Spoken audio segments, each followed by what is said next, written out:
Pues estimados colegiados, muchas gracias y bienvenidos a esta nueva jornada de la sección de retail, e-commerce y franquicia que celebramos aquí en la sala de consejo del Ilustre Colegio de la Abogacía Madrileña. Y quería presentaros a los panelistas, aparte de daros las gracias, pues naturalmente, tanto a los que estáis aquí en formato presencial como los que nos vais a seguir en la distancia, que como sabemos desde el COVID, pues en este sistema híbrido, pues cada vez nos acompaña más gente a la distancia, incluso más gente en la distancia que en formato presencial.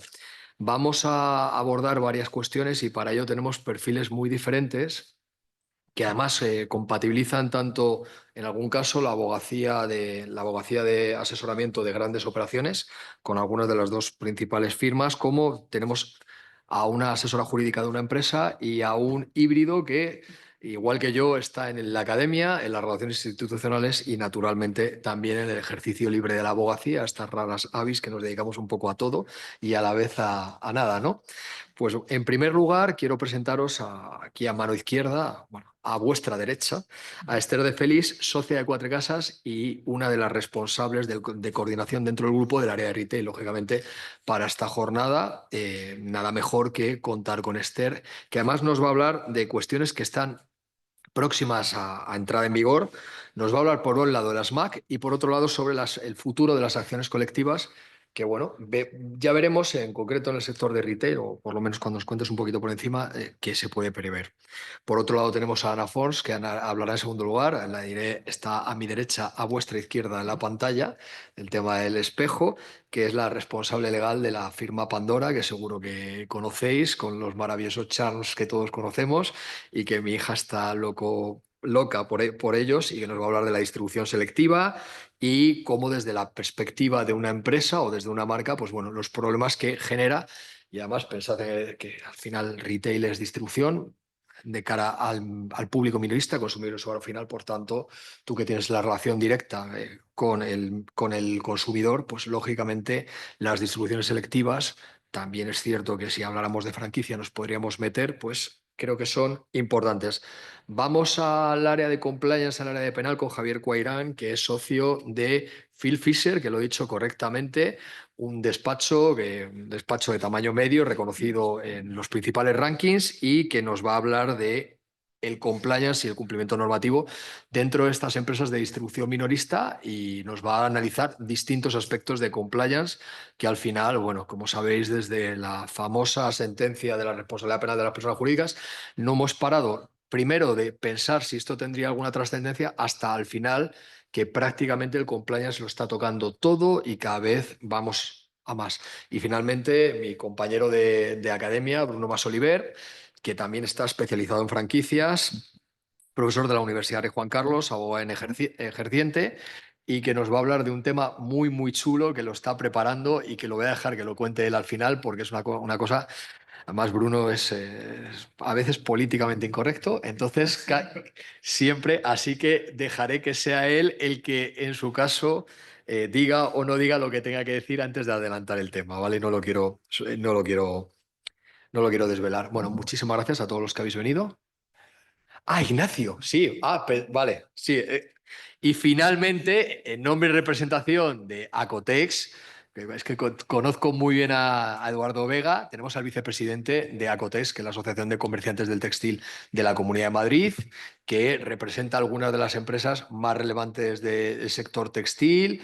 Yo, en este caso, además, mi vinculación con la industria de la moda, yo soy miembro de la Ejecutiva de Moda España, así que estamos vinculados al mismo sector en diferentes organizaciones, pero bienvenido y muchísimas gracias. Así que es un placer tenerte aquí en nombre de la institución que representas. Y como siempre, gracias a todos los que habéis venido y a todos los que estás online. Esther, la primera, la primera en lanzarte, así que seamos escrupulosos con los tiempos. Tenemos más o menos unos 10-12 minutos por persona, sin necesidad de cronometrarnos, pero bueno, que no nos dejéis nada pendiente. Muchas gracias, Esther.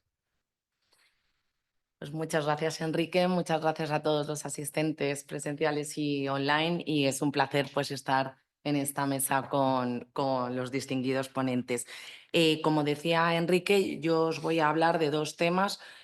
Bueno, pues en primer lugar, el sector retail está afectado ahora mismo por, bueno, pues un tsunami normativo en todos los campos, pues en el sector de la moda, en el sector de alimentación, con la reglamentación de envases, lo de desperdicio alimentario que salía hoy también, todos los temas de IA, que efectivamente pues es un avance para bueno, pues por experiencia de cliente, etcétera, que nos trae muchas ventajas, pero también nos trae muchos retos y muchos desafíos porque realmente hay que adaptarse a la normativa, al compliance, los datos, etcétera.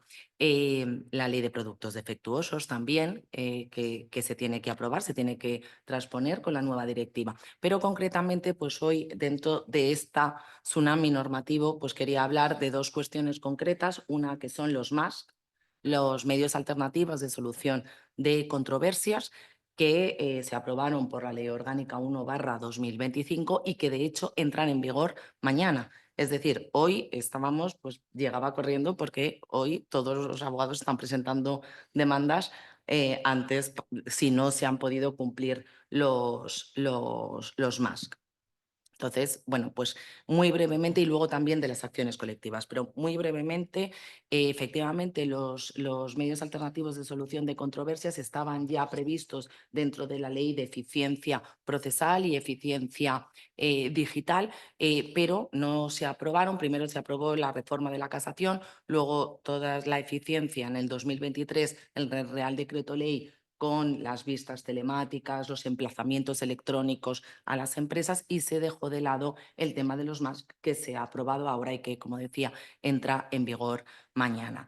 Y se dejó fuera también la ley del proyecto de acciones colectivas que estaba integrado dentro de esta ley orgánica 1/2025 porque no hubo consenso en ese momento, se dejó fuera, pero ahora está de nuevo en las Cortes y luego brevemente también haré referencia a, a ello. Bueno, pues ¿qué son los MASC? Los MASC es cualquier tipo de actividad negociadora entre las partes o sus abogados o también mediante la intermediación de un tercero. Y como decía, proviene de estas medidas de eficiencia, porque con la carga que tienen los juzgados lo que se trata es que las partes, antes de acudir a los tribunales, pues intenten solucionar sus controversias de forma amistosa o directamente o por un tercero.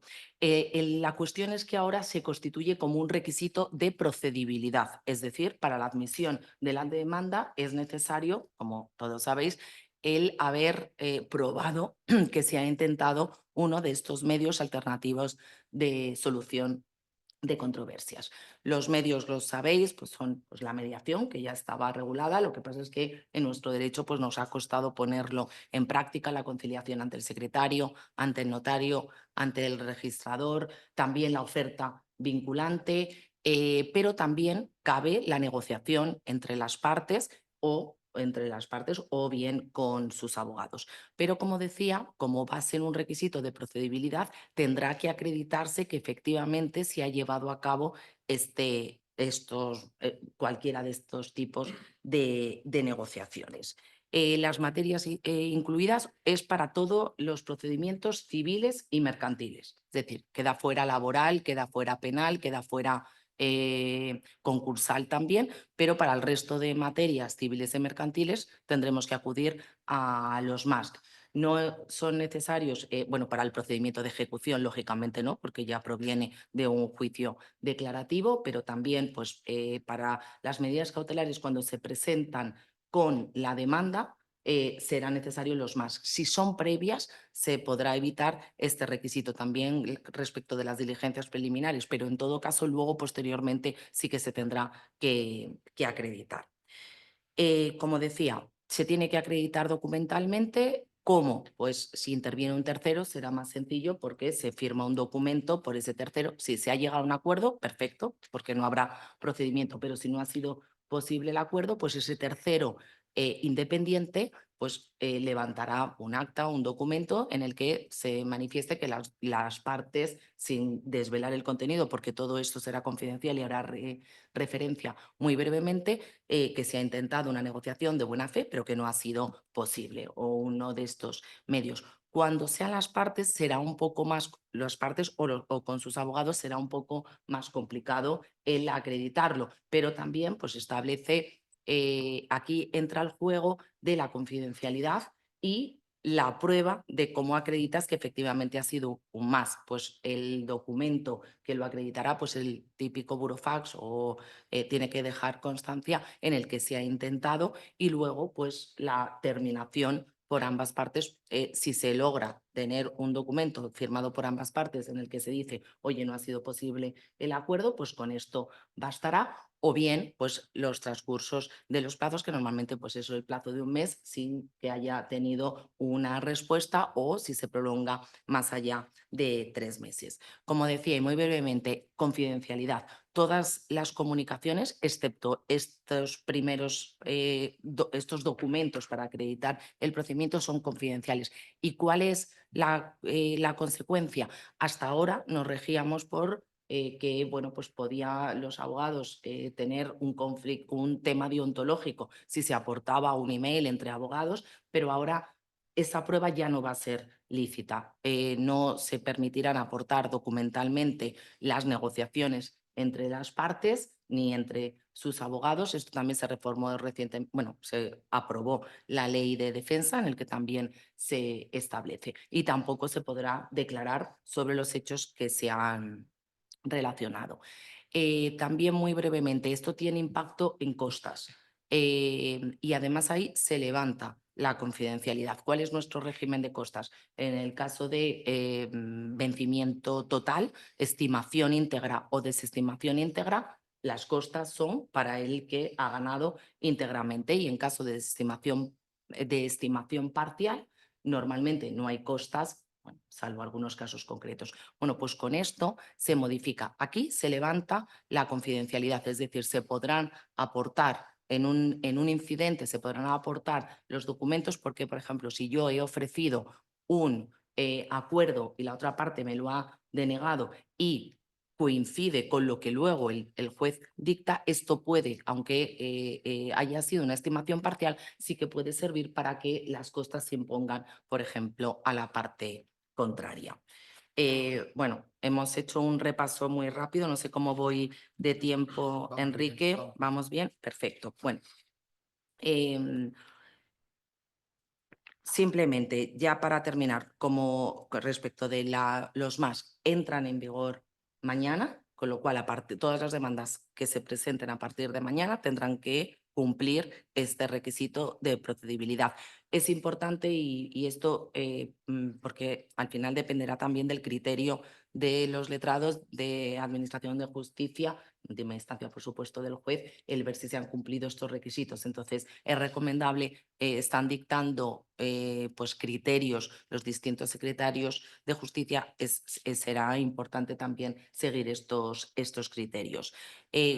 Porque además, junto con esta reforma, muy brevemente, porque no es el objeto, pero se ha reformado también el juicio verbal para hacerlo preferentemente escrito. Tendrá que aportarse pues las pruebas, las excepciones se tendrán que hacer por escrito. Incluso se puede dictar una sentencia verbalmente y que puede quedar firme si ambas partes están de acuerdo. Y otra de las reformas importantes que creo que es conveniente mencionar porque a las empresas pues, les ha causado también problemas.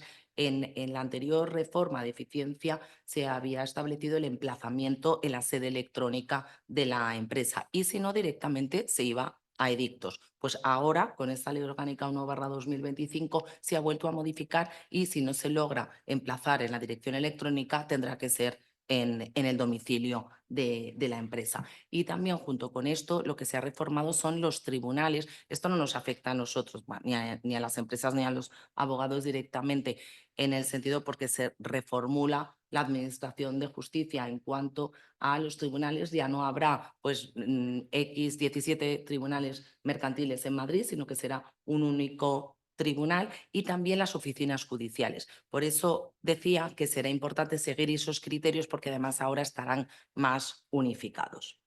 Y bueno, con esto más o menos, luego por supuesto pues cualquier pregunta, porque además como entra en vigor ahora, pues iremos aprendiendo también con la práctica y cómo lo tenemos que hacer.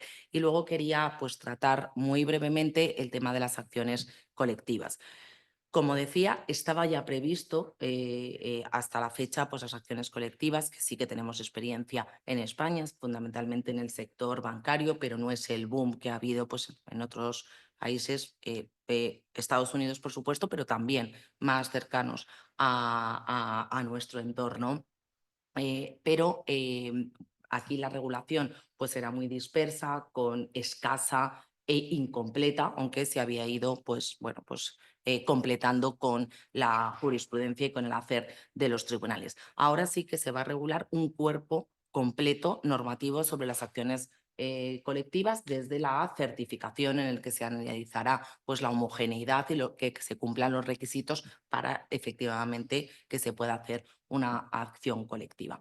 Sin embargo, bueno, esto proviene de una directiva que ya llegamos tardísimo para transponerla, como en muchas otras ocasiones, y pues ahora pues hay prisa por intentar aprobar esto. Y como decía, ha habido ya 2 o incluso 3 proyectos anteriores, uno que por la convocatoria de elecciones quedó fuera, y luego el que estaba también dentro de la Ley Orgánica 1/25, pero que al final se sacó para poder aprobar el resto de medidas, que coincide exactamente con el texto que actualmente se ha llevado al Congreso. Actualmente están en trámite de enmiendas, con lo cual habrá que ver.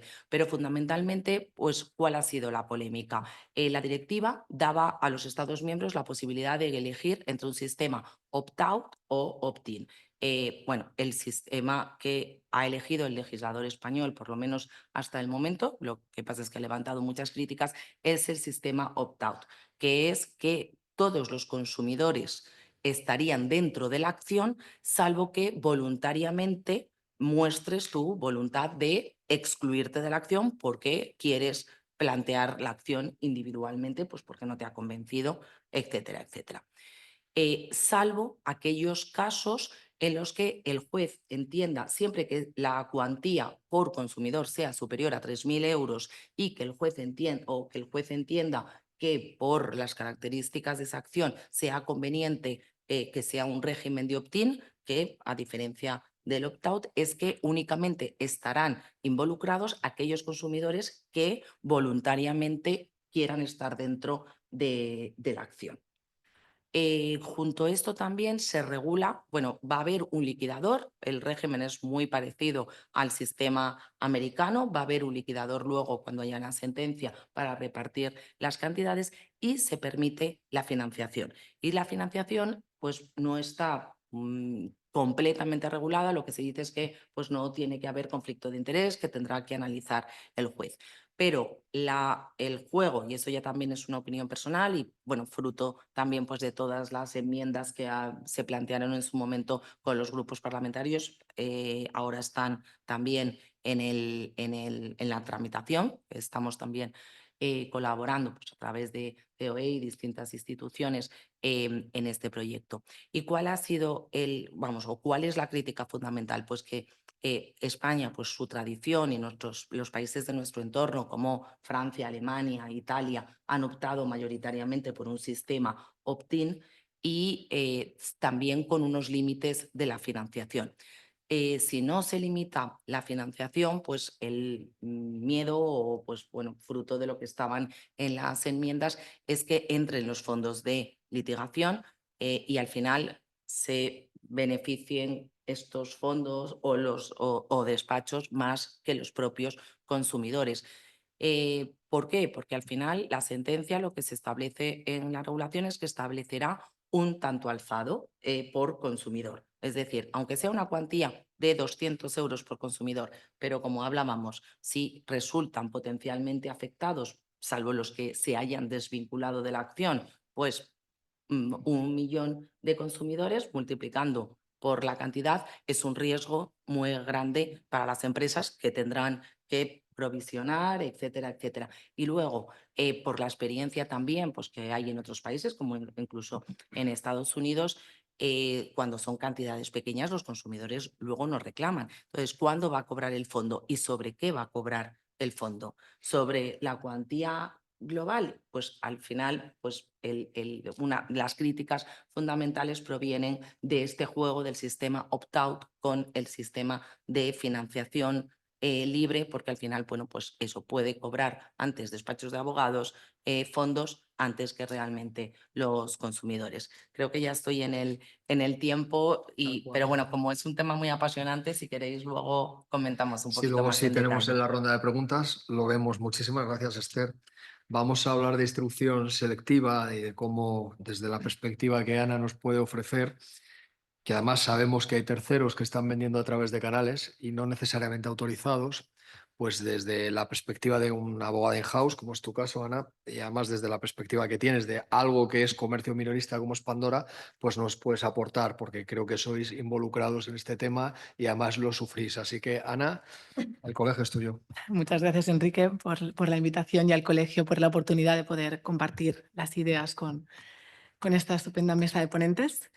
En primer lugar, situar un poco la marca Pandora, que creo que es algo que a veces puede generar confusión, incluso sorpresa en algunas personas. Es una marca con sede en Dinamarca, al contrario de lo que muchas personas pueden llegar a pensar si es italiana o es española. Emplea a más de 28.000 personas, con lo cual es una barbaridad, desde la fábrica propia a todos los canales en los que estamos presentes, ya sea de forma directa en tiendas propias, franquicias o por distribuidores.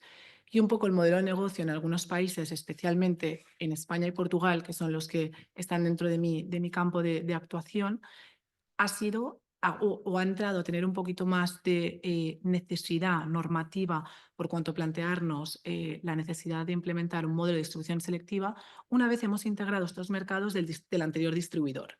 ¿Por qué? Porque a la vez de haber integrado las anteriores sinergias que tenían con todo el modelo de negocio, la red de distribución, etcétera, ¿qué ha surgido dentro del negocio? Pues una necesidad de decir, tenemos que regular todo esto. Desde el punto de vista y un poco para dar la visión más práctica de cómo lo hemos planteado a nivel empresa, ventas, un poco a nivel lo que es la parte de e-commerce, que es la que luego nos detendremos y analizaremos un poco más en detalle, la parte más financiera y luego un poco más también la parte muy importante que esta, y permíteme Enrique que haga un pequeño guiño a lo que son solo marcas de lujo, pero sería un poco más de protección de la marca y de protección de la propiedad intelectual. Empezando por esta última, implementación de un modelo de distribución selectiva, y creo que la parte teórica todos la tenemos ya bastante asentada en este foro, permite sobre todo, y permitirme solo que haga un pequeño comentario, el poder proteger la marca, especialmente todos aquellos activos intangibles que forman parte de nuestra compañía y en los que hay un volumen de inversión muy elevado por parte de las marcas, ya sea desde el punto de vista de campañas promocionales, ya sea desde el punto de vista de producto, de materiales. En nuestro caso, por ejemplo, el 90% de nuestros productos está hecho de plata de primera ley y el resto probablemente sean más recubrimiento de oro con alineación de determinados materiales, metales, disculpar. Pero lo que queremos proteger con esto es todas aquellas ideas que estamos realizando desde el punto de vista de marketing, todas aquellas inversiones de colaboraciones con grandes firmas. Habréis podido ver que trabajamos con Disney, hemos hecho colaboraciones con Marvel, hemos hecho todo aquello que hoy en día está, como dirían los expertos de marca, el trending topic. Intentamos tener alguna colaboración con ellos, incluso con UNICEF a nivel un poco también siguiendo con los valores de la compañía. Entonces, todo esto hay que protegerlo. ¿Y de qué forma lo podemos proteger? Ya sabemos y controlamos nuestros canales propios, pero ¿cómo podemos permitir garantizar que esta seguridad jurídica la van a cumplir o la van a ofrecer también nuestros socios de negocio, que al final son nuestros distribuidores? Pues de aquí surge la necesidad de vamos a definir entre todos un modelo de distribución selectiva que nos permita dar respuesta a todas las distintas necesidades del negocio. Entonces, al contrario de lo que probablemente se habría abordado en un despacho de abogados o cómo se habría iniciado, lo bueno de estar como abogada in-house aquí es tener esa visión de necesidad por parte de cada uno de los distintos departamentos y definir con ellos. Desde el punto de vista, como hemos dicho, marketing, toda la parte de cubrirlo. ¿Qué influencers son los que necesitamos tener para estas campañas? ¿Qué contratos y qué tipología? Una colaboración puntual o un contrato de embajaduría anual en el que se comprometan también a realizar determinadas acciones o qué es lo que encaja por el modelo de negocio. Vale, todo esto ¿cómo lo vamos a trasladar después? Pues una serie de directrices que les vamos a dar a nuestros distribuidores a la hora de mantener o a la hora de representar nuestra imagen tanto en puntos de venta físico como online. Porque aquí recordemos que la idea sobre todo es intentar proyectar una imagen de lo más homogénea posible. Que la distribución selectiva toca tanto punto de vista físico como online. Y este ha sido desde luego siempre nuestro objetivo. Sabemos que hoy en día estamos creciendo mucho en todo lo que es parte online y que es probablemente hacia donde vamos, pero no olvidemos que al final nuestro punto fuerte de negocio sigue siendo, a menos a día de hoy, no sé qué va a pasar en el futuro, pero el punto de venta físico. Y nuestro cliente quiere tocar el producto, quiere verlo y quiere sentir esa atmósfera de marca cuando entra en nuestros puntos de venta. Entonces, sobre todo garantizar todo esto, que las imágenes que tengan en el punto de venta sean las mismas que puedan utilizar de forma online, que las negociaciones de los derechos de imagen ellos también los cumplan, que reciban todos aquellos materiales que nosotros vamos a utilizar también en nuestras tiendas y así establecer además una relación muy cercana y de socios de negocio efectivamente con los distribuidores, que es un poco lo que queremos hacer. Pues parte de ventas, ¿no? Un poco y pasando a otro, a lo que sería otro departamento dentro de la empresa, vendría un poco más el definirlo. Es decir, ¿cómo vamos a hacer estos criterios? ¿Cómo vamos a seleccionar los distribuidores y la red que queremos? Pues bien, vamos a analizar, en primer lugar, la ubicación, la experiencia que tienen en el sector. Al final, la mayoría son clientes de multimarca. Para poner un ejemplo más mm, cercano, más de calle, sean joyerías. Joyerías que venden otras marcas, lo que es conocido en el mundo normal como multimarca. Entonces, ¿qué es lo que pretendemos aquí? Ver que realmente puedan ir alineados con lo que nosotros queremos tener y queremos representar en estos puntos de venta, ¿no? Directrices, escaparatismo, darles formaciones, ¿no? Entonces, en los criterios a la hora que hemos definido junto con el departamento de ventas de selección, por decirlo así, es dónde tienen que estar, cómo tienen que presentarse, qué directrices a la hora de presentar el producto tienen que seguir, qué información del producto tienen que dar. Ya no solo me refiero a la parte legal, sino otra vez para elevar la marca a ese punto de lujo, de reputación y de marca que tanto estamos trabajando todos para intentar llegar a ser. Todo esto, ¿qué nos pasa? Pues que, como todo, ¿no? Los modelos realmente jurídicos, pues a que tengamos algunas normativas, como sea el caso, ¿no? de la distribución selectiva y demás, son bastante, se han quedado un poco atrás, no pueden reflejar la rapidez de todo. Pero también la parte buena de esto es que al final es una gestión contractual, con lo cual es permeable y podemos intentar trabajarla y aportar todo aquello que vayamos aprendiendo. Entonces, pese a que hemos intentado anticiparnos a todo y ser preventivos, siempre surgen cosas. Entonces, a la hora de definir, y por poner un ejemplo práctico, es perfecto, tú defines unos puntos de venta en los que el distribuidor va a ver que has analizado, que has visto, que tiene una solidez financiera, que te encaje, que vas en línea. Perfecto. Pero luego de repente te das cuenta que hay un punto en el que querrías explotar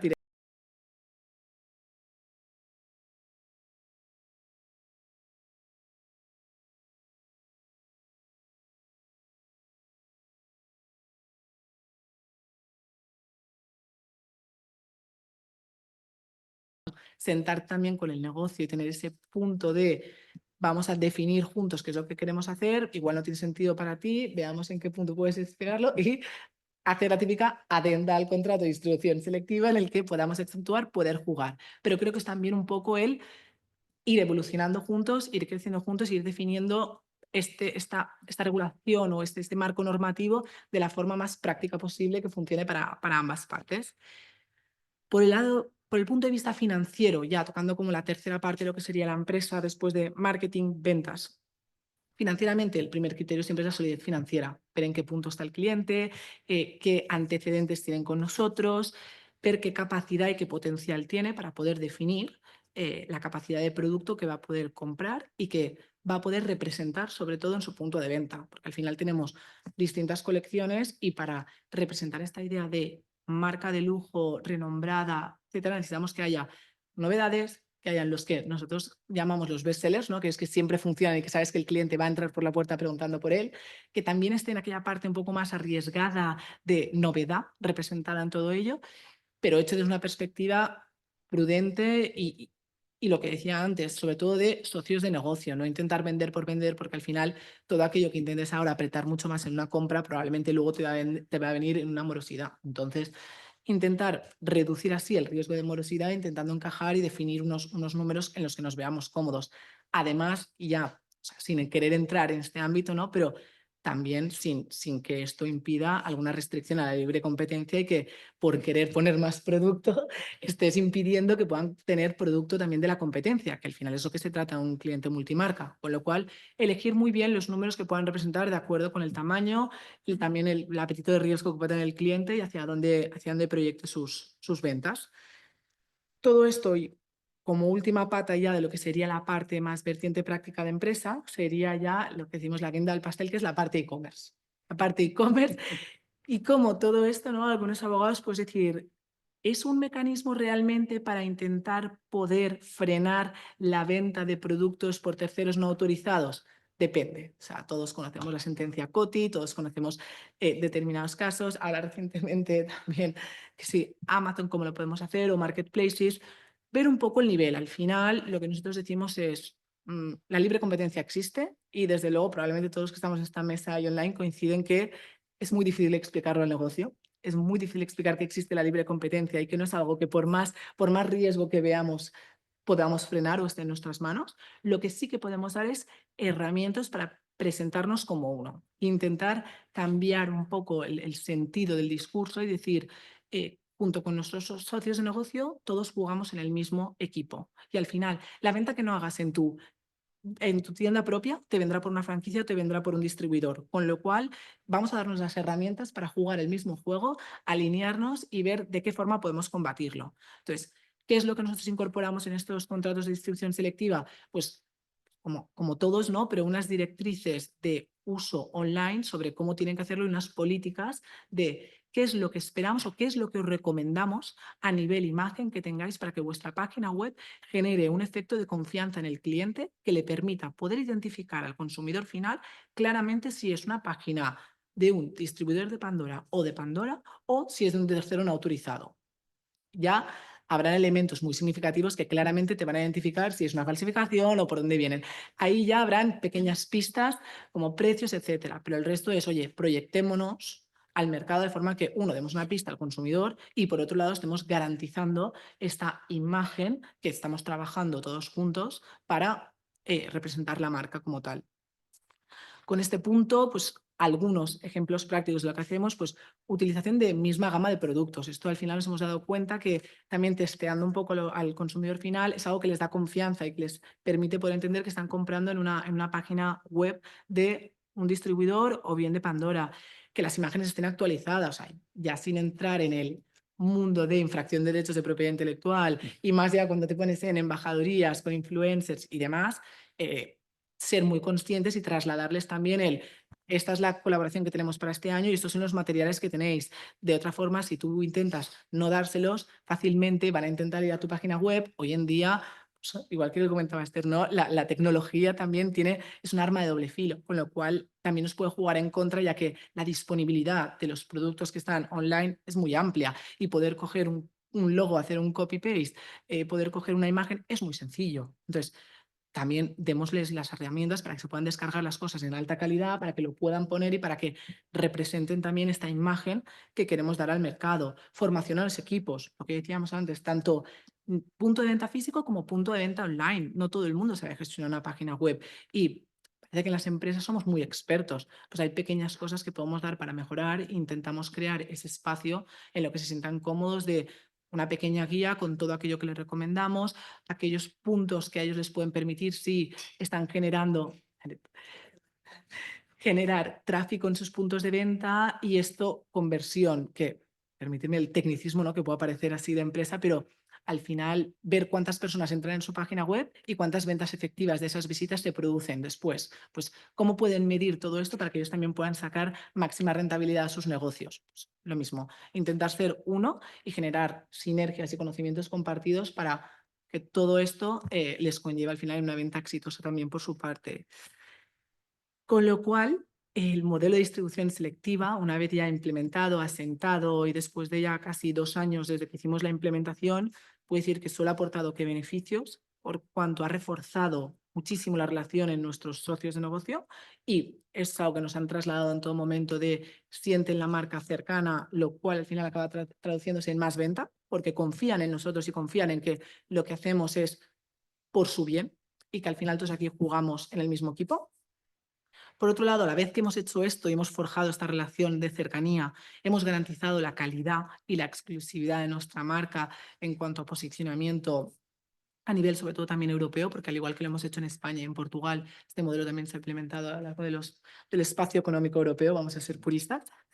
Y luego, por último, la protección del entorno online, que es uno de los temas que más nos preocupan a todos y que en la medida de lo posible debemos intentar combatir con herramientas que sean del día a día y más adelante aquellos casos más complejos veremos cómo los abordamos. Pero de momento poder hacer todo lo que esté en nuestras manos y así garantizar un crecimiento a largo plazo. Muchas gracias, Ana. Antes de dar paso a Javier, una de las cuestiones que más se planteaban sobre la cuestión de la propia sección, la sección trata contratos de colaboración empresarial. Dentro de los contratos de colaboración empresarial está creo que el de distribución, el ánimo de la reventa, ¿no? Con ánimo de lucro. En ocasiones nos encontramos con algo que es muy sencillo, ¿no? Que es a quién vendemos, ¿no? Vendemos al consumidor final y por tanto hablamos de retail. Y desde el punto de vista de confrontación de sectores, tenemos un sector que es el sector de venta gran consumo y el sector de venta del mercado de lujo. Lo que pasa que si os dais cuenta, los contratos de colaboración empresarial están presentes en ambos, la protección de intangibles está presente en ambos, las redes de distribución están presentes en ambas, de tal manera que la única gran diferencia es qué se entiende por mercado de lujo, qué se entiende por mercado de gran consumo, dónde está la frontera entre una y otra, porque incluso las propias compañías de gran consumo, muchas no se reconocen como gran consumo, y las propias compañías de lujo, incluso entre ellas mismas, quieren hacer diferenciación, de tal manera que nos encontraríamos incluso con el lujo silente, hiperlujo, metalujo, premium market, mass market, retail, pero los problemas generales, que es cómo llega el producto al consumidor, están ahí. Y uno de los grandes problemas que tenemos ahora es el lujo digital. ¿Cómo se traslada esa experiencia de consumidor que se traslada fácilmente en una tienda a través de algo tan sencillo como agregar un producto a un carrito? Cosa que es complicada y compleja. Al final, por ejemplo, cuando hable Acotex, que dentro de la propia asociación tenemos a la gran mayoría de empresas del sector textil, yo muchas veces cuando a nivel académico tengo que tratar los temas, digo, ¿qué hay? Moda y moda de lujo, moda sobre el adorno y adorno de lujo, ¿es lo mismo? ¿No es lo mismo? ¿Tenemos peculiaridades? Bueno, el único libro que he encontrado a nivel internacional, el único, que es un libro de Harvard, me viene a decir lo siguiente: las peculiaridades son las mismas, solo que las empresas de lujo son mucho más celosas de su protección de intangible y multiplican exponencialmente el número de litigios precisamente para evitar la vulgarización de la marca, porque el número de plagios que lógicamente sufren es mayor. Quería decir esto porque es una de las cuestiones que muchas veces plantean de, oye, pero las empresas que estáis tratando en el foro son de lujo, son de mass market. ¿Por qué invitáis a unas? ¿Por qué invitáis a otras? Porque al final lo que tenemos que tratar son temas de contratos, de colaboración empresarial, que es lo que nos une a todos, ¿no? Y con peculiaridades distintas, desde perspectivas dentro, fuera, empresas que operan digital, híbridas, de lujo, más retail, más llamémoslo, más de consumo ordinario, pero creo que todas están afectadas por, al final, cómo llegan al consumidor final con sus distintas peculiaridades. Solo por eso, que es una precisión, Javier, gracias por venir al colegio. Javier, planes de cumplimiento normativo, conocidos por su nombre anglosajón, compliance para este tipo de empresas. Cuando quieras. Pues muchísimas gracias, Enrique, y muchísimas gracias al colegio por la invitación y a todos los asistentes que nos escuchan. Efectivamente, a ver, desde 2010 hemos vivido un acontecimiento, yo diría que casi que galopante, de una elevación de los estándares normativos que deben cumplir todas las empresas. Como ustedes saben, desde 2015 aproximadamente ya tuvo la implementación práctica, hubo ahí un traspaso de 4 o 5 años de duda, porque no estaban muy bien asentados los criterios que quería establecer el legislador para determinar la responsabilidad penal de las empresas, con lo cual durante esos 4 o 5 años todavía los programas de cumplimiento no cristalizaron en debida forma, pero ya es una realidad, ya es una generalización, y qué duda cabe que lo que antes la responsabilidad penal únicamente atañía a la persona física, porque era una responsabilidad eminentemente personal, esto ya está superadísimo, y los debates doctrinales nos gustarán o no, pero las empresas tienen que convivir con una nueva realidad, con una carga legal que antes carecían y que tienen que cumplir, analizar efectivamente cuál es en el margen de en el marco de su actividad los principales riesgos que tienen y los controles que deben instaurar, ¿no? Y actualmente, y concreto para las empresas de retail, las empresas minoristas, efectivamente hay varias realidades y varias realidades que tienen que ver con la digitalización y con el medio ambiente, ¿vale? Lo que estamos viendo ahora, que es que hay una producción legislativa, estoy muy de acuerdo con esa definición de tsunami normativo, porque observando desde Europa la prolífica en producción normativa, normalmente en formas de directivas o reglamentos también, podemos observar, por un lado, cómo hay una preocupación especial por la digitalización. Recordamos, 2023 fue el año de toda la regularización de criptoactivos, blanqueo, MiCA, 2024 IA, también la resiliencia operativa, la ciberseguridad, y este año continuamos con la ciberseguridad, que es uno de los riesgos de los que voy a hablar, porque es efectivamente uno de los focos principales que las empresas tienen ya en el horizonte y que todas, también digamos de manera pasiva. A mí no me gusta esto de la ciberseguridad como un nuevo pasivo, ¿no? Porque es verdad que ahora ya los planes de cumplimiento no solo integran los delitos prototípicos que recoge el Código Penal y que en función de la actividad pues pueden ser eminentemente pues, el de la propiedad intelectual, propiedad industrial, para este concreto sector, ¿no? De la moda, más en el retail, sino que también a ello se le añade una nueva carga normativa que tiene que ver con esta resiliencia de los ciberataques. Ahí tenemos en el horizonte también NIS2, que incluso eleva la responsabilidad a los administradores y directivos por no tener planes de cumplimiento en debida forma para resistir ataques, por no tener unos sistemas robustos, en definitiva. Y a su vez, como decía, en segundo plano, el medio ambiente. Quizás incluso esta segunda pata de medio ambiente y sostenibilidad gana la primera, pero son las dos grandes preocupaciones que Europa nos está transmitiendo a todos los que nos dedicamos al cumplimiento normativo, ¿vale? Porque estamos en la época de la sostenibilidad, estamos en la época de la huella, eliminar esa huella de carbono, ¿no? Y la Directiva de Diligencia Debida en materia de sostenibilidad también es algo que a partir de 2026, pese a que está ahora en vigor, va a causar pues determinados quebraderos de cabeza por esa asunción de responsabilidades tremendas que las empresas de retail, en especial consideración, van a tener que cumplir. Y en primer lugar, respecto a la ciberseguridad, todos estamos viendo cómo cada año se aumentan los ciberataques de manera escandalosa. Estamos en máximos históricos, esto no es ningún secreto. Estamos en cifras de 25% tras 25%, año tras año, encadenamos ya el quinto, desde que hay una cifra consolidada en los datos del Ministerio del Interior, cómo va aumentando esa ciberdelincuencia. Es evidente que mientras que las empresas no asuman, fundamentalmente las de retail, por esa cadena de actividades también, esos proveedores que también pueden ser foco de contagio por esos ciberataques, no asuman que el riesgo cero no existe y que todas las empresas, a mí hay una definición que me gusta especialmente, que es que todas las empresas o han sido ciberatacadas o van a serlo. Y esto ya hay cierto consenso en este sentido, ¿no? Incluso hay mucha cifra negra que todavía no se conoce, pero estamos hablando, ayer mismo INCIBE sacaba datos de esto al respecto y habla de 450.000 ciberataques anuales en España, de los que se tenga noticia, porque son los que se denuncian o se ponen de manifiesto de alguna manera, ¿no? Pero insisto, que hay mucha cifra negra ahí. Y luego, esto, ¿cómo incide y cómo se combate? Pues desde luego que puede causar estragos en las áreas de negocio de las empresas que tienen esa omnicanalidad, como pueden ser las empresas de retail, que ahora ya están fomentando la presencia online para no quedarse, digamos, fuera de esa carrera, de ese posicionamiento. Y esto atañe tanto a pequeñas como a grandes. Las grandes tienen más superficie de ataque, desde luego, a cambio tienen más medios y viceversa. Las pequeñas, pese a que no tienen esa superficie y, por tanto, no tantos vectores de ataque, sí que hacen una inversión menos, lógico, en proporción a su cifra de negocio. Pero aquí todas y cada una de ellas están expuestas, ¿no? Esto es importante remarcarlo porque de alguna manera todas tienen que tener cierta concienciación o una manera de proceder, unas determinadas políticas para evitar que estos ciberataques pues, causen estragos pues, en su cifra de negocio.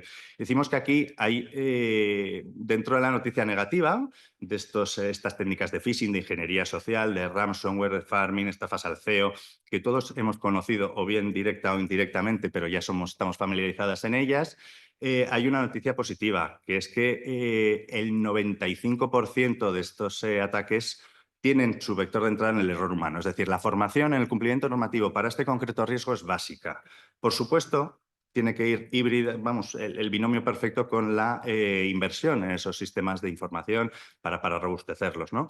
Pero aquí los vectores de entrada somos todos y cada uno de los empleados de una empresa que puede tener sus matices y sus filiales en cualquier otro lugar más allá bueno, pues de España, en este caso, ¿no? Que esto incluso no entiende de fronteras, sino que estamos interconectados. Y ahí las políticas de ciberseguridad son fundamentales. ¿Y cómo se hace esto? Pues a través de un plan de continuidad de negocio. Un plan de continuidad de negocio comprende 5 o 6 fases.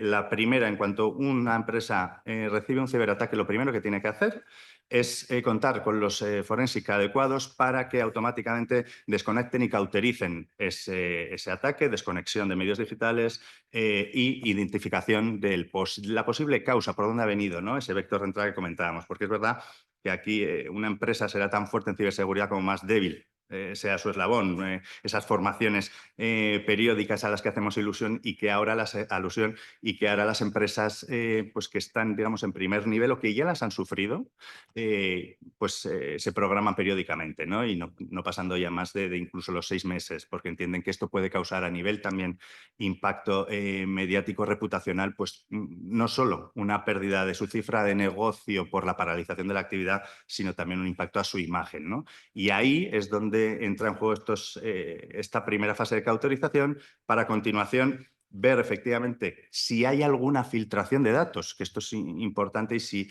de clientes que pueden ser estratégicos o no, pero en cualquier caso identificar si ha habido una salida de esos datos y en cualquier caso valorar si en esas 72 horas pues, es aconsejable, conveniente comunicar a la Agencia de Protección de Datos. Y esto va en paralelo con la automática denuncia o querella en, pues en las comisarías correspondientes, especialmente en la Brigada de Investigación Tecnológica, que es un cuerpo especializado para esto y que incluso, vamos, con muchos índices de acierto, ¿no?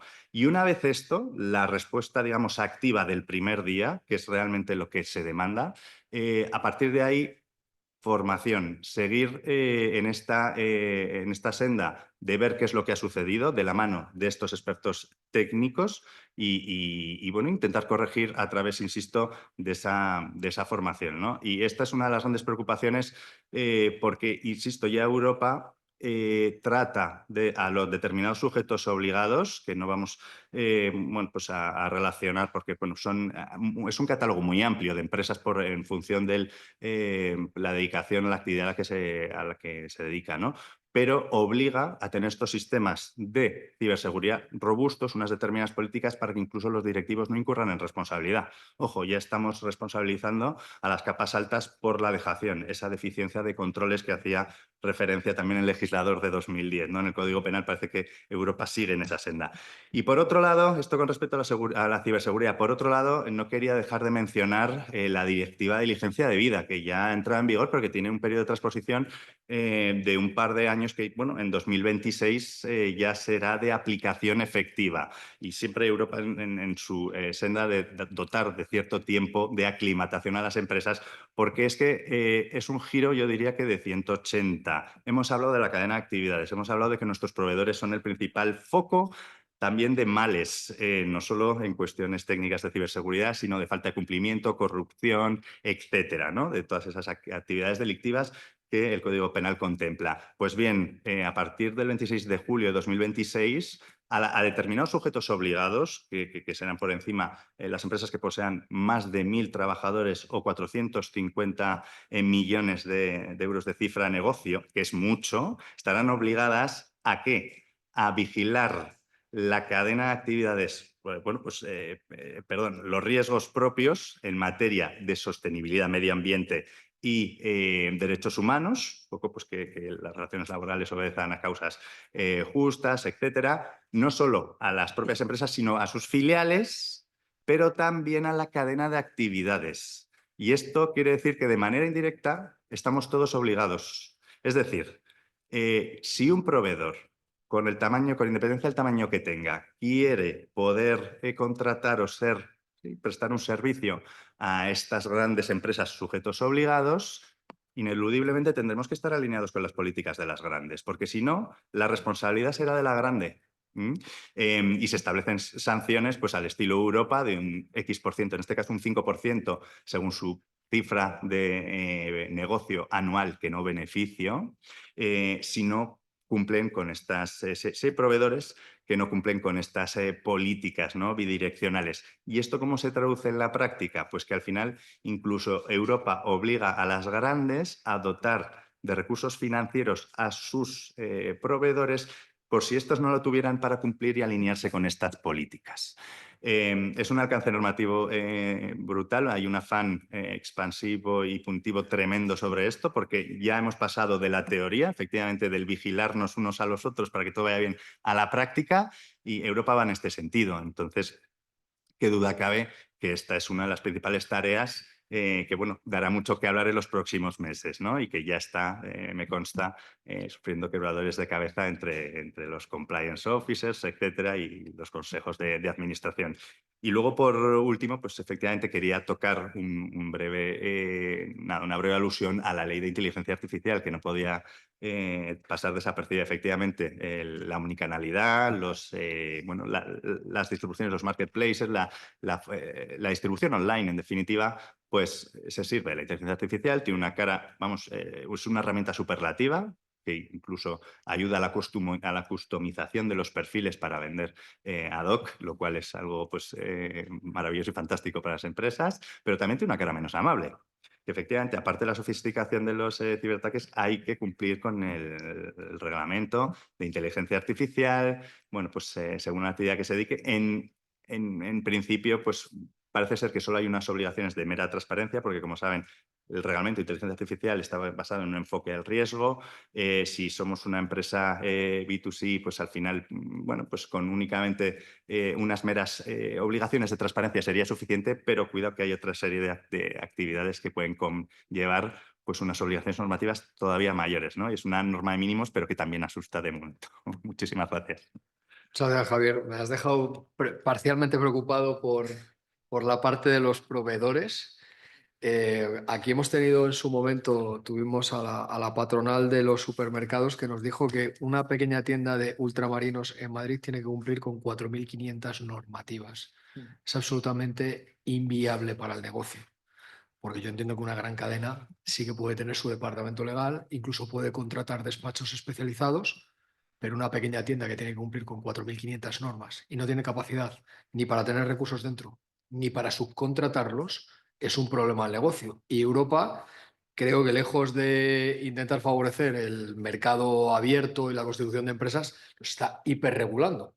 El tema de ella, ya sabéis que hay dos bloques, ¿no? El bloque de la conciencia y la hiperregulación, que es Europa, que ahora tenemos que echar para atrás porque nos hemos quedado fuera del mercado competitivo frente a Estados Unidos y China, que no han puesto las mismas limitaciones que en Europa, pero creo que estamos ante, por lo que veo, gracias a Dios que has dado unas cifras elevadas, porque llegas a bajar el umbral y para muchas empresas solo el coste de la implementación, con ya lo complicado que es que los negocios sean viables, vamos, de que nos afecta a todos. ¿Quién no puede ser proveedor de una empresa de esa facturación? Incluso yo en un momento dado que a lo mejor voy a darles una charla o que les invito a alguna, bueno, imagínate si me tienen que hacer a mí cumplir con toda esta normativa.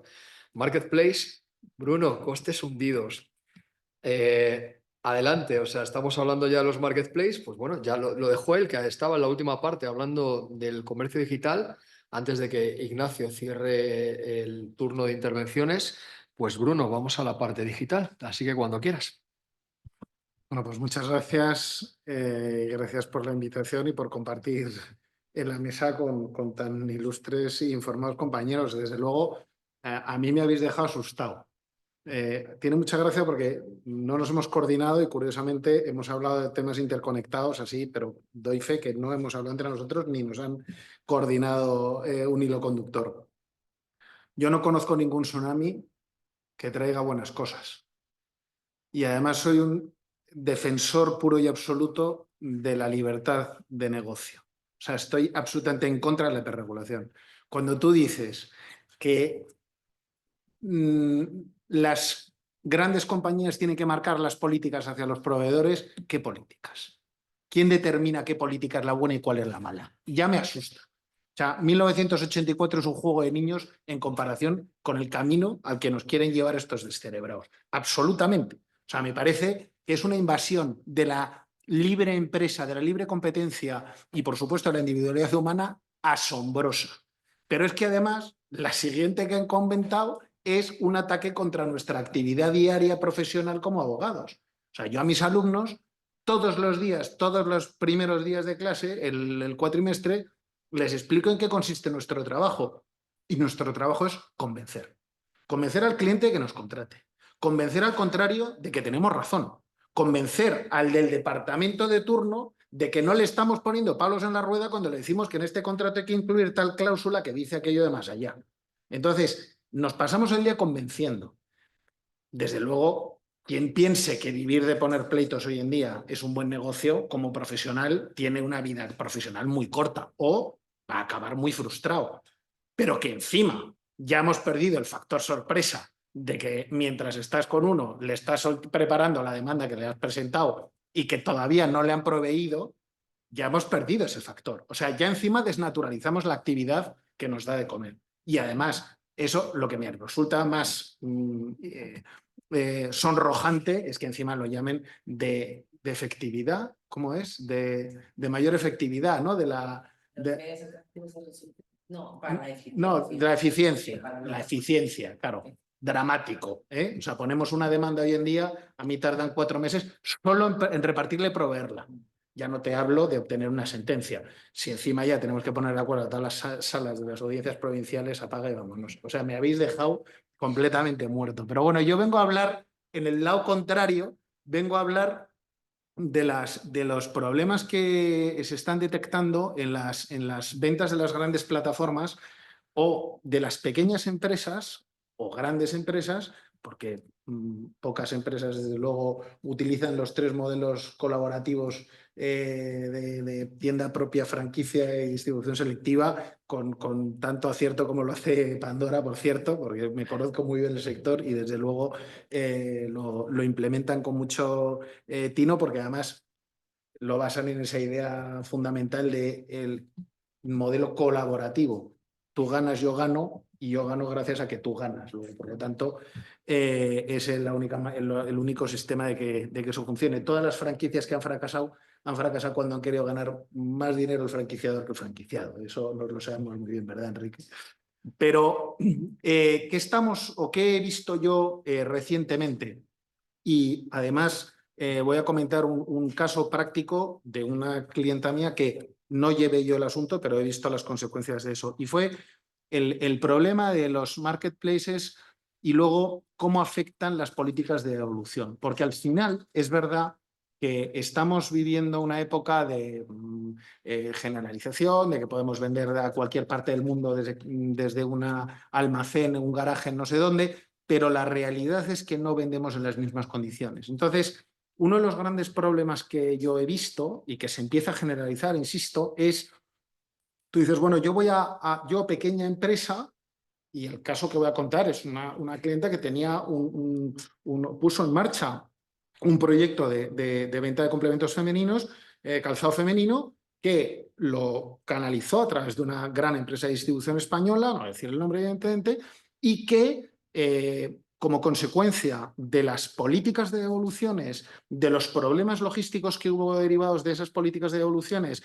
y de los problemas financieros que le generó esas políticas de devoluciones, bueno, pues acabó por tener que cerrar el negocio. Además, dejándose una importante cantidad de dinero y debiendo una importante cantidad de dinero. Entonces, al final lo que se está detectando es que existen unas ciertas desproporciones que no se pueden reflejar y que el consumidor final no las puede apreciar. Y ahí me he ido ya directamente a la conclusión de mi exposición, que es cuando tú negocias con una Amazon, con un Fnac, con un Corte Inglés o lo que sea, tú no vas a negociar en igualdad de condiciones. Normalmente son contratos predispuestos directamente, o sea, son contratos de adhesión y por lo tanto poco o nada tenemos que negociar o nos van a dejar negociar. Además, si hablamos ya de qué régimen jurídico es el que tenemos que aplicar, ya una deslocalización ya dentro del espacio económico europeo podemos hablar de un enfoque. Si hablamos a nivel mundial, imaginaros, o sea, ya analizamos dónde está la plataforma, normalmente países neutrales tipo Luxemburgo, Irlanda, Estados Unidos, etcétera, o dónde están los proveedores y dónde está el consumidor final. Luego ya tenemos un circo de 3 pistas y a eso se le une, porque ya el problema el del legislativo ya lo tenemos en cuanto a la aplicación del régimen jurídico, pero ya entramos en el tema de la hiperprotección del pobrecito consumidor. Entonces, ¿qué pasa? Que como nos hemos pasado los últimos 15 años formando analfabetos, ahora los tenemos que proteger. Y entonces, ¿cómo lo hacemos? Pues son incapaces de distinguir lo que es un tomate frito de un tomate natural. Y entonces eso nos lleva a que, como son ignorantes, necesitamos pastorearlos para decirles cómo tienen que vivir y cómo tienen que consumir. Entonces, ¿a dónde nos lleva eso? A la imposición de unas obligaciones, a una hiperregulación de unas obligaciones que, más allá del concepto de la responsabilidad penal objetiva a un órgano de administración como consecuencia de la comisión de un delito, a por contra el imponerle una serie de obligaciones de compliance cuando tú eres víctima del delito y encima te están imponiendo a ti esas obligaciones, que eres la víctima. Entonces, hay una traslación de las responsabilidades y hay una manipulación total y directa en cuanto a lo que es la libertad de empresa. Oiga, yo invertiré en ciberseguridad lo que yo considere oportuno en base al interés que me genere. Yo tendré 2 equipos duplicados en base al interés que yo tenga en la continuidad del negocio. Pero que usted me venga a imponer a mí cómo lo tengo que hacer, resulta un poco irrisorio. Y eso es lo que invade también la vida de los particulares. Entonces, a las grandes compañías o a las empresas de distribución se les obliga a imponer una serie de criterios que al final es, pobrecito consumidor, no, hay que dejarle que devuelva lo que quiera. ¿Cuál es el problema? Que el consumidor muchas veces, como se le ha fomentado esta idea de que todo está al alcance del TIC, que a la media hora lo tengo en casa, que en 2 días ese consumo irreflexivo, ¿a dónde nos lleva? A que, de hecho, ha habido campañas publicitarias que dicen: pídenos lo que quieras y ya lo devolverás. Claro, ¿qué pasa? Que primero estás fomentando un consumo completamente irracional, pero por otro lado, lo que no cuentas es que a lo mejor parte de lo que tú estás suministrando, porque tú eres un mero intermediario, y le estás diciendo al vendedor, al proveedor, le estás indicando dónde está su cliente, lo que no le estás diciendo es: ahora, si tú lo devuelves, el que va a soportar todos esos gastos de devolución es el vendedor. Y a lo mejor el vendedor no está en Salamanca, ni está en España, ni está en... No, a lo mejor está en un pueblo en América, o está en Europa, o está en Centro. Entonces, se genera y se está detectando un verdadero problema de las consecuencias que tiene ese tipo de políticas. ¿Por qué? Porque al final, ¿qué hacemos? ¿Le decimos a la CNMV o a la CNMC otra vez que vengan a dar más explicaciones, más reglas, a que nos impongan cómo tiene que...? Hombre, ¿no es mejor una autorregulación? ¿No es mejor un automercado en el cual sean los propios jugadores, aunque no me gusta nada esa palabra, los propios las empresas que operan en el mercado, los operadores, no sean los que se autorregulan y dicen: oye, está fenomenal, pero mira, a mí en lugar de ponerme en azul como todos los demás, me vas a poner en verde? Y eso quiere decir que yo soy de los que sufro las consecuencias de estas políticas, o que yo me pago mis propias políticas de devolución. Eso al final, ¿a dónde nos lleva? Que es a donde yo quería llegar. Es, ¿por qué no concienciar a la autorregulación, a que el consumidor haga un consumo, nunca mejor dicho, un poquito más responsable y que al final se plantee si lo que está, o le ponga más cuidado, o que si lo que está comprando, pues a lo mejor él está dispuesto a asumir esos costes de devolución que no tienen por qué ser gratuitos, o negociar de otra manera con las grandes plataformas, que son las que al fin y al cabo vienen imponiendo una serie de condiciones que no siempre son beneficiosas ni para los proveedores o vendedores, ni por supuesto para los consumidores. Entonces, porque al final se les está llevando a un tipo de consumo y a un tipo de comportamiento que dista mucho de lo que luego, o sea, si queremos hablar de sostenibilidad, ¿para qué seguimos comprando compulsivamente? ¿Para que más camiones tengan que hacer más trayectos para gastar más gasóleo y hacer más? Es una falacia también eso, pero bueno, quiero decir, ¿dónde está ese punto intermedio? ¿Dónde está esa armonía de lo que estamos planteando? Y para mí, el secreto está en la autorregulación, la libertad de empresa, la autorregulación y la concienciación, no el adoctrinamiento, la concienciación a las grandes compañías respecto a las pequeñas y sobre todo a los consumidores, que en su mano está el poder cambiar también esa posición de los pequeños empresarios que representan un porcentaje muy importante de la economía. Vamos, en España las pymes son el 95% del tejido español empresarial, o por lo tanto tienen un peso importante. Pero bueno. Yo, como decía, Bruno no va a dejar indiferente a nadie. Es vehemente a la hora de... Yo diré un pecado que no un pecador. Hace poco me contaban, hablando de las políticas de devolución, una gran editorial con la que yo colaboro. Eso no son muchas pistas porque colaboro con muchas así que no estoy diciendo cuál. Que los estudiantes cogían los manuales, los pasaban por una IA que lo detectaba sencillamente poniéndolo encima del libro, lo abrían, lo escaneaban, se lo vendían a todos sus compañeros por €1, subían el sistema a través de la IA, colgaban los apuntes y los vendían en Foro Coches y luego devolvían el libro. Manuales recién salidos. Esta es la realidad y estamos hablando de política de evolución. Bueno, que ahora nos cuenten cómo funciona el sector textil y los daños que hace, ¿no? Como ahora ya es el consumo por uso, ¿no? Yo no compro, yo uso. Entonces, dentro de ese uso que no me reporta valor, incluso el fashion rental, que no para de crecer, aunque es cierto que todavía sigue siendo muy minoritario en cuota, es un 1%, pero crece un 25% cada año. Pues está claro que nos vamos a encontrar con pautas de conducta, que esta hiperprotección que tiene el consumidor cuando el consumidor ha dejado de tener propiedad para consumir en uso, usa y devuelve, que es una cosa, que es un cambio de paradigma del patrón de comportamiento del consumidor, y la política de devolución habla como si el consumidor adquiriera para comprar. Y es que realmente las compras están cambiando por el consumo de uso. Tú le preguntas a la gente ahora, solo hay que ver la industria discográfica, la gente paga experiencias, no compra producto físico. La gente usa kilómetros, la gente no quiere coches. La gente usa un libro para una finalidad determinada, no quiere el coleccionismo. Es decir, también depende a quién le preguntes la edad, pero está claro que la política de devoluciones, la política de protección del consumidor, está pensada en un tipo de consumidor que no es el consumidor hacia el cual va el futuro. Dicho lo cual, que es un tema más de casi de comportamiento que un tema jurídico, Ignacio, muchísimas gracias por venir al colegio.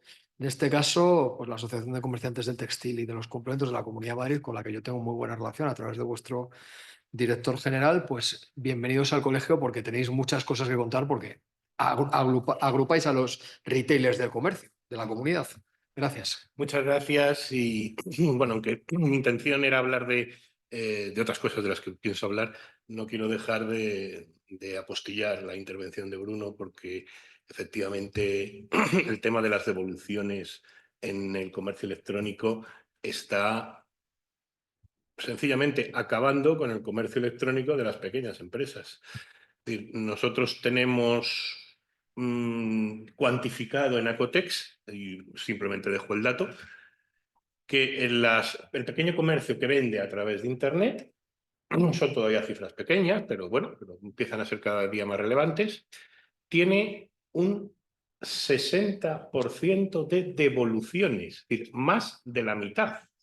Más de la mitad. Y ya se ha extendido se ha extendido la costumbre de cuando una persona compra una prenda a través de Internet, lo que pide es, pues si mi talla es la 40, pido una 38, una 40 y una 42. Que me las manden a casa, me las pruebo, esta es la que me queda bien, esta es la que pago y las otras dos las devuelvo. Así es como se llega a ese 60% de devoluciones. Es que es fuerte, ¿eh? Más de la mitad de lo que se vende se devuelve, con el coste que tiene de devolución. Dejo ahí el dato porque efectivamente es un tema en el que hay que incidir, ¿eh? Hay que incidir porque la costumbre de pedir 3 tallas para quedarte una es ya en el 99% de las compras que se hacen de ropa a través de Internet. Pero bueno, el tema del que yo venía a hablar desde Acotex es nuestro tema, es el que siempre decimos. Tenemos por un lado las competencias normativas y tenemos por otro lado las competencias ejecutivas. ¿Qué es el principal problema legal al que se enfrenta una empresa de comercio, en nuestro caso textil? Es la exuberancia normativa. Has dado antes una cifra. Las nuestras también están por ahí. También están en torno a las 3.000 normas las que debe de cumplir un comerciante de textil que abre una tienda. Esto, miren, ni para una empresa grande ni para una empresa pequeña. Esto no tiene sentido. Yo sé que todos sabemos que, claro, el sistema normativo español arranca, tiene como clave de bóvedas la Constitución española, pero claro, la Constitución española es un texto de 1978. Evidentemente hay principios, como puede ser que contenidos en la Constitución, que son inmutables, que son eternos, o sea que a ningún jurista se le ocurra discutirlos. Pero claro, hay otras cuestiones en la Constitución que dices, hombre, esto estaba muy bien pensado en 1978, en 2025, pues a lo mejor habría que darle una vuelta. Es decir, que las competencias sobre comercio se entreguen o se deleguen o se cedan, como queramos decirlo, a las comunidades autónomas, que a su vez los ceden a los ayuntamientos, pues era algo que en el 78 tenía mucha lógica.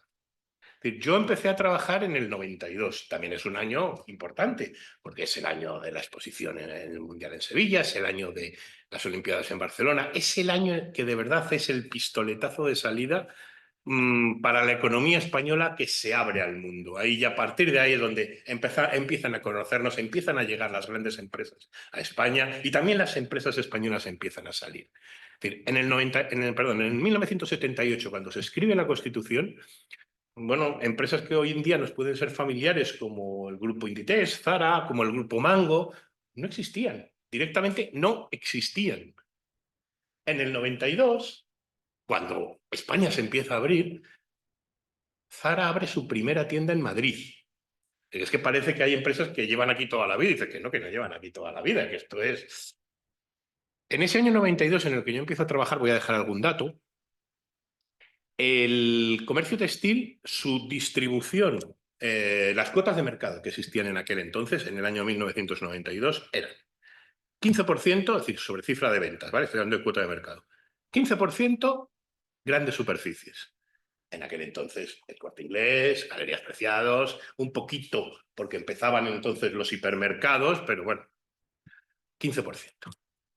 Un 25% las cadenas, entendiendo por cadenas lo que serían las tiendas monomarca. Es decir, que aquellas empresas que, bien siendo fabricantes ellos o subcontratando la fabricación, pero en sus tiendas solo se vende una marca que es la suya. Tenían el 25%. ¿Vale? El 60% del mercado era tiendas multimarca. No quiere decir con esto pequeño comercio. Había tiendas multimarca que podían tener 5, 6, 7, 8 establecimientos, pero sí que básicamente era pequeño comercio. Estoy hablando del año 92, 60%. Claro, en aquel entonces, pues que la normativa fuera autonómica o incluso local, bueno, podía tener una lógica. Es que hoy en día, en 2025, la situación se ha volcado. Se ha volcado. Es decir, las grandes superficies siguen teniendo el 15% del mercado, curiosamente. No se ha alterado. Pero, sin embargo, ahora es las tiendas multimarca las tiendas multimarcas solo tienen el 20% del mercado. El 20%. El 65% corresponde a las cadenas. Estoy hablando de comercio textil. Claro, esto te hace pensar que, hombre, que la situación ha cambiado y que a lo mejor el que exista una normativa tan local para empresas que ya operan no solo en todo el territorio nacional, sino incluso en el extranjero, pues puede ser un problema para el desarrollo de la actividad comercial. Es decir, porque es que además la actividad normativa lleva a cuestiones tan del día a día de las empresas como es cuál es el contenido que debe tener un ticket de caja, cuál es el contenido que debe tener una etiqueta en una prenda, cuál es los carteles que deben exhibirse en un establecimiento, pues anunciando rebajas, o anunciando precios, o anunciando políticas de devolución. Claro, resulta que la inspección que sufre el comerciante viene por parte normalmente o bien del ayuntamiento o bien de la comunidad autónoma. Y si es del ayuntamiento, él viene con la ordenanza. Y si es de la comunidad autónoma, viene con la ley de consumidores y usuarios de la comunidad autónoma o alguna ley específica que trata. Y claro, y tú dices, bueno, pero todas esas leyes serán iguales. Pues no, no son iguales. Entonces, ¿cómo se lo explicas? Y me da igual explicárselo a la gran empresa que te llama a Cotés diciendo, mire, somos una gran empresa francesa, ¿qué tal? ¿Nos conocemos? Sí, claro, ¿cómo nos voy a conocer? Queremos establecernos en Madrid y tal, y nos gustaría que nos explicara, bueno, pero ¿vienen solo a Madrid? O que no, vamos a ir a toda España y tal. A ver si nos puede poner un poco, nos puede enviar la normativa que... ¿Y el qué? La normativa que le va a ser de aplicación. Usted sabe los kilos y kilos y kilos de documentación que puede ser eso. Pero es que eso también le pasa, porque todavía a lo mejor una gran empresa lo puede deglutir. Pero es que el pequeño comerciante que te llama, un chaval joven, que, oiga, mire, que es que acabo de abrir una tienda y tal, yo no sé muy bien cómo funciona esto y tal, y me gustaría que me contara usted y tal. Pues mire, sí, pues mire, esto es lo que dice el ayuntamiento, esto es lo que dice la comunidad, esto es lo que dice tal, con esto ya pues más o menos puede usted tirar para adelante y tal. Ya, pero es que estaba pensando en abrir otra tienda en Leganés y tal, porque... Bueno, es que ahí las cosas cambian. Porque claro, ahí están... Vamos a ver, esto no tiene lógica. Y esto lo llevamos diciendo pues prácticamente desde que Acotés existe. Pero es que vemos que no tenemos respuesta por parte de las administraciones. O sea, de verdad, tan complicado es hacer... si no queremos estar desregulados. No, si nos parece correcto que tenga que haber una información mínima en la etiqueta, que tenga que haber una información mínima en el ticket, pero que sea la misma. Yo he comentado varias veces, o sea, nosotros tuvimos el caso de un asociado al que el Ayuntamiento de Madrid le impuso una sanción porque en el ticket de compra figuraba, en vez de la razón social, como parece que marca la normativa municipal, autonómica y tal, figuraba la marca. Y tú dices, oiga, usted no ha oído hablar de la ley de marcas, que además es algo internacional. ¿Para qué existe una marca si no es para girar en el tráfico jurídico bajo esa marca? Bueno, tuvo que llegar a los tribunales para que el ayuntamiento le quitara la sanción. Evidentemente en los tribunales no duró ni 2 minutos, o sea, fue una cosa bastante evidente, pero ¿cómo es posible? O sea, porque claro, es que te sucede eso, y estamos hablando del Ayuntamiento de Madrid. Ustedes pónganse en el Ayuntamiento de Pedrezuela, que también tiene su competencia sobre comercio. O sea, vamos a ver, ¿cuál es el rigor jurídico que podemos esperar en estos casos? Y esto es algo que hay que buscarle una solución seguro. O sea, es que no podemos seguir en esta situación. O sea, y ya es una cuestión simplemente de sistema normativo. Es decir, si encima además, como todos sabemos, las normativas empiezan ahora ya emanando en Bruselas y van bajando, bueno, pues vamos a unificarlo y vamos a hacer ya de verdad algo que sea fácil de entender. Como decimos, que la seguridad jurídica comienza porque el sujeto de la ley entienda la ley y sepa qué ley le es aplicable. Es que si el sujeto ni siquiera sabe, o sea, es que muchas veces a nosotros, en la asociación, que nos dedicamos a esto, muchas veces son los propios inspectores los que te explican la ley porque ni tú no sabías que eso lo decía la ordenanza de no sé qué pueblo. Esto no puede ser. Eso no es seguridad jurídica. Y 2 minutos para terminar con otro asunto, pero que es muy importante también para nosotros. se ha comentado algo, falsificaciones. Es como darnos contra una pared. O sea, normalmente te hablan de que las falsificaciones es un problema de las marcas, es un problema del comerciante también. O sea, cuando hay una persona vendiendo en la calle, en un puesto ambulante, en una manta, aquello que el comerciante está vendiendo en su tienda, el principal perjudicado es el comerciante. Y de verdad, es que es darnos contra una pared por un tema de competencias ejecutivas. Porque claro, tú vas a la policía municipal, vas a hablar con el jefe de policía, sí, ningún problema, mañana redada y tal y cual, los cogemos. Y claro, y es verdad que lo hacen, y es verdad que lo hacen, pero dice, pero mire usted, a mí que coja usted al pobre hombre que está ahí con una mantita vendiendo camisetas, o vendiendo pañuelos, o vendiendo bolsos, esto hay que escalarlo.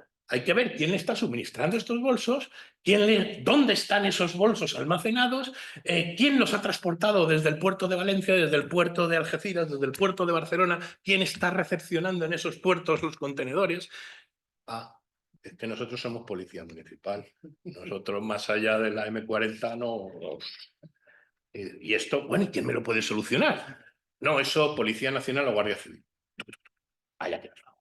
Vamos a la comisaría, hablamos con la Policía Nacional, con la Guardia Civil, ya, pero es que aquí, claro, usted me está hablando de venta en la calle, ¿no? Sí, es que eso es venta ambulante. Es que eso no es un delito. Eso infringe normativa, ordenanzas autonómicas, pero no es un delito. Entonces nosotros no podemos actuar. Eso, policía municipal. No, pero es que mire, aquí lo que se trata es de que hay una propiedad industrial o hay una propiedad intelectual, que es un delito, que es esto, porque tal cual. Ya, pero eso ustedes no son competentes para denunciarlo. Por eso tienen que ser las propias marcas las titulares del derecho de propiedad, las que lo denuncian. Y entonces nosotros ahí no podemos hacer nada.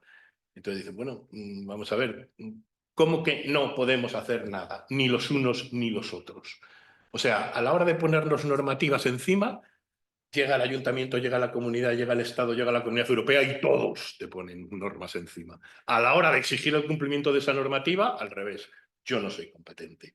Eso habla usted con la Policía Nacional, eso habla usted con la Policía Municipal, pero nadie nos resuelve nuestro problema.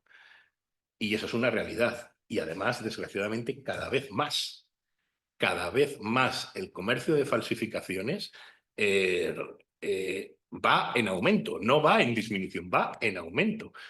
Y es algo que nos preocupa, claro. Y nos encontramos con ese choque de competencias que no es realmente un choque de competencias, que lo que es que nadie quiere asumir la competencia real.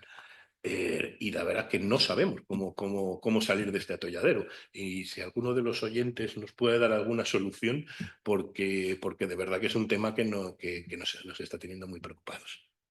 Gracias. He sido breve, ¿verdad? Sí, muchas gracias, Ignacio. La verdad es que escuchando los datos que tenéis desde la propia asociación, pues bueno, nada más que constatar las realidades de preocupaciones, la hiperregulación, que creo que la gran mayoría estamos en contra de la hiperregulación, además hiperregulación que lo único que hace es que el comercio no funcione, es decir, no es una hiperregulación beneficiosa, es una hiperregulación que lo que hace es atacar al propio comercio, ¿no? Y ya no hablamos tanto fabricantes como distribuidores. Hay dos cuestiones que sí que quería matizar en materia, este último punto de propiedad industrial / intelectual.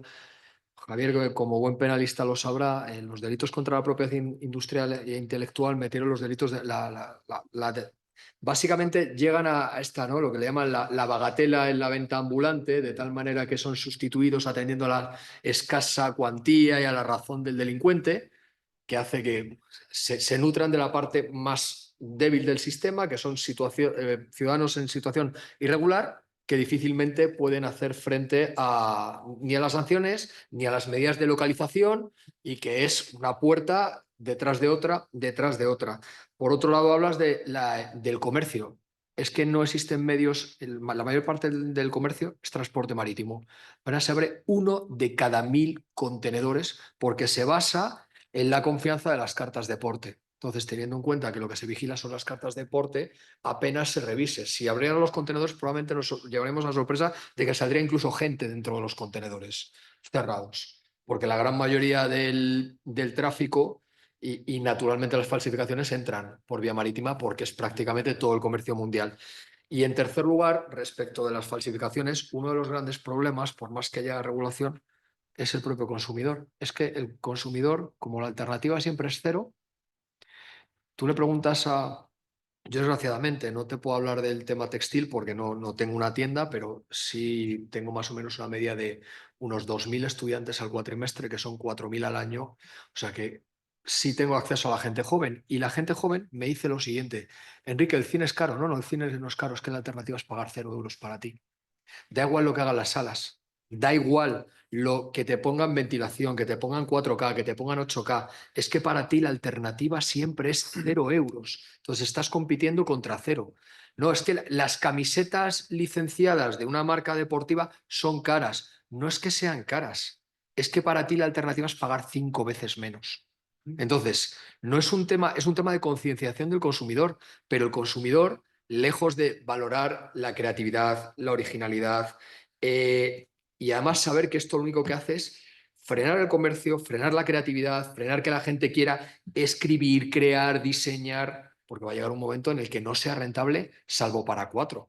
¿Quién va a escribir hoy un libro si para escribir un libro te lo tienes que autopublicar? Porque el consumidor dice, ¿para qué voy a pagar un periódico si ya lo leo gratis? ¿Para qué voy a comprar un libro si ya lo conseguiré a través de una plataforma? Es un problema también de concienciación del consumidor, porque se puede trasladar lo que queramos al legislador, pero el problema está en el propio consumidor, que le da absolutamente igual y buscará tiempo y recursos para pagar 0. Hay gente que con tal de ahorrarse 9 € es capaz de dedicar horas y horas y horas y horas a ver cómo encuentra un link para ver una película gratuita. Esto, hombre. O sea, tanto que te quejas de los 9 € y resulta que le dedicas 5 horas a buscar una plataforma gratuita. No sabía que tu tiempo valiera tan poco, pero bueno, es otro tema. A mí me gusta mucho que pongáis estos datos, que además estéis peleando con las autoridades y bueno, aquí es la casa de los juristas. En la casa de los juristas nosotros tenemos que formar e informar a los clientes.